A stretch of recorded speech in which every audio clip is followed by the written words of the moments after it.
So, good evening, arbiters. For the respondents, our position is simple: no fundamental breach.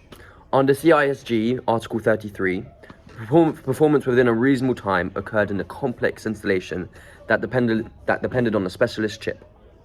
The buyer then accepted performance and paid against the completion certificate. Alternatively, any delay is excused under Article 79. A fire shut the supplier's plant and an impediment beyond our control that cannot reasonably be overcome. If the tribunal nevertheless reaches remedies, damages must be strictly limited under Article 74 and 77.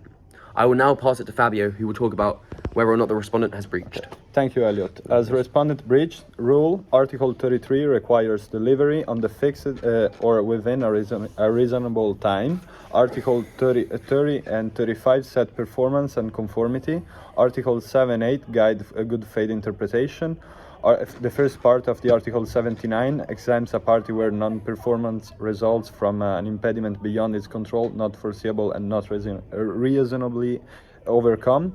The second part of the Article 79 extends this when a third party in the performance chain is affected. Now, application. The record shows, firstly, on the 6th September of 2010, a fire shut down the D28 chip factory. Investigators later found an accidental short circuit. Second point, the respondent notified a claimant immediately and projected a revised timeline. As a third point, our contractor attempted alternative supply. He refused, and redesign would have caused severe delay and costs. As a fourth point, production resumed late October. Shipment on the 14th January. The installation was finished on the 11th March, and the payment was made in the 21 March against the certificate. In this commercial context, that is reasonable, the time performance under Article 33, and certainly not fundamental. The buyer ultimately received what it bargained for and accepted it. The backup. Article 79, even if a breach were found, the fire at the third-party supplier is precisely the kind of impediment that the first and the second part of the Article 79 address. It was not foreseeable at contract conclusion. It couldn't reasonably be overcome despite sourcing efforts, and notice was prompt. On that basis, respondent is exempt from liability. Now Elliot will talk about the conclusion. Question 2 in the conclusion. So, for question 2, the rule under Article 74, damages must be proven and foreseeable at contract conclusion. So, Article 78 requires mitigation, choose a reasonable lower cost alternative, and Article 78, which is interest only, applies to any net sum awarded. So now the application, which I'm going to talk about item by item. So the charter of the substitute yacht.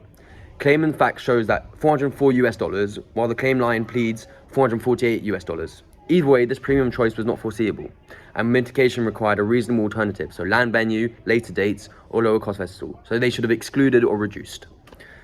Furthermore, port handling, which was at $44,000, only incidental amounts strictly necessary should be considered, so partial at most.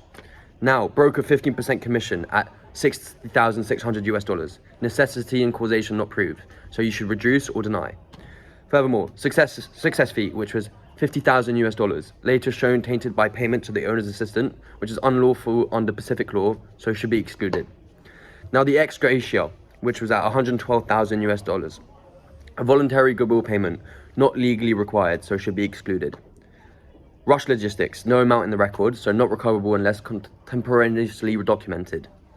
Lost profits, reputation, so not pleaded, not attributed. Remedy ask.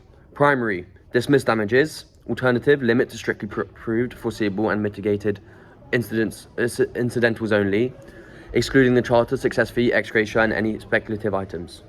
So for these reasons, we ask the tribunal to find no breach, or in the alternative, no liability under Article 79, and in any event to deny or sharply limit damages under Article 74 and 77. Thank you.